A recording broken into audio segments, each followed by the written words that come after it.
അല്ലേ 2 മാസത്തിന് മുമ്പാണ് പോയി ഒപ്പിട്ടത്, രഹസ്യമായി ഒപ്പിട്ടു. അത് പുറത്തു വന്നപ്പോൾ അതിൽ നിന്ന് രക്ഷപ്പെടാൻ വേണ്ടി ഇത്തരത്തിലുള്ള വർത്തമാനങ്ങൾ പറഞ്ഞു എന്നുള്ളത് സത്യാവസ്ഥയാണ്. കേന്ദ്ര ഗവൺമെൻറ്റിൽ നിന്ന് ലഭ്യമാകുന്ന ഫണ്ട് പലതരത്തിലും, ഇപ്പോൾ ഒരു ഡിപ്പാർട്ട്മെൻറ്റ് മാത്രമല്ല, കേന്ദ്ര സർക്കാരിൽ നിന്നും നമുക്ക് അവകാശപ്പെട്ട ഫണ്ടുകളുണ്ട്. ആ ഫണ്ടുകൾ ഏറ്റുവാങ്ങുന്നതിന് യാതൊരു തടസ്സവും ഉണ്ടാകില്ല.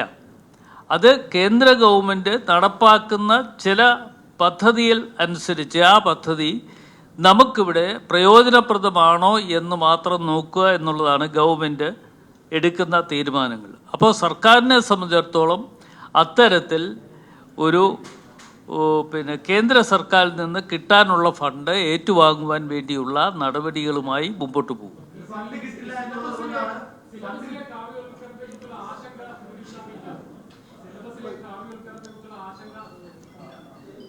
ഇല്ല, അത് അങ്ങനെയല്ലല്ലേ ഞാൻ പറഞ്ഞ വാക്കുകൾ നിങ്ങൾ കേട്ടില്ലേ? അതൊക്കെ നോക്കിയാൽ മതി.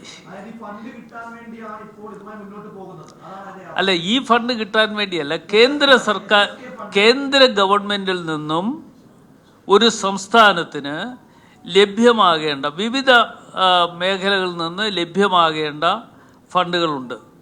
അത് ആരുടെ ഔദാര്യമായി കിട്ടുന്നതല്ല.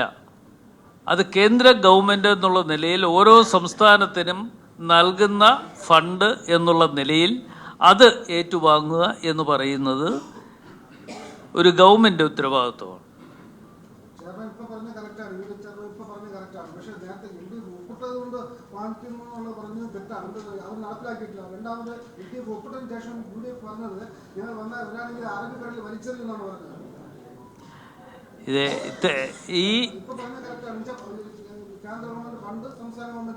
അതെ, കേന്ദ്ര ഗവൺമെൻറ് ഫണ്ട് കേന്ദ്ര സർക്കാരിൽ നിന്ന് കിട്ടേണ്ട ഏതൊക്കെ ഫണ്ടുണ്ടെങ്കിലും ആ ഫണ്ടുകൾ ഏറ്റുവാങ്ങും. ഇപ്പം ഞാനും മന്ത്രിയായി പ്രവർത്തിച്ച ഒരാളാണ്. കേന്ദ്ര ഗവൺമെൻറ്റിൽ നിന്നും ഓരോ മേഖലകളിലും കിട്ടാനുള്ള ഫണ്ടുകൾ അതാത് മേഖലകളിൽ നിന്ന് ഏറ്റുവാങ്ങുവാൻ വേണ്ട നടപടികൾ സ്വീകരിച്ചിട്ടുള്ള ഒരു വ്യക്തി കൂടിയാണ്.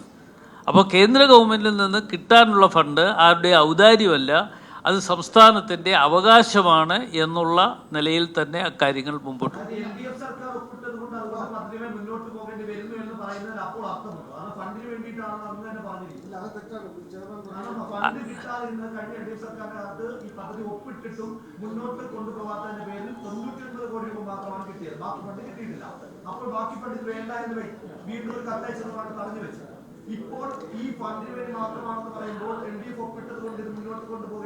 അല്ല, അങ്ങയുടെ തെറ്റിദ്ധാരണയാണ് ഇത്.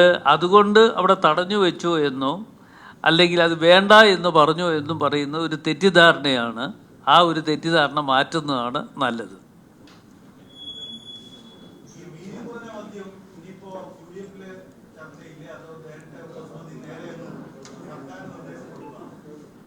അല്ല, അത് പറഞ്ഞല്ലോ, അതേക്കുറിച്ച് UDF ചർച്ച ചെയ്യും. UDFിൻ്റെ ഉപസമിതി കൂടി തീരുമാനങ്ങൾ എടുക്കും. ആ തീരുമാനങ്ങൾക്ക് ശേഷമായിരിക്കും അത് നടപ്പാക്കണോ വേണ്ടയോ എന്ന് തീരുമാനിക്കുന്നത്.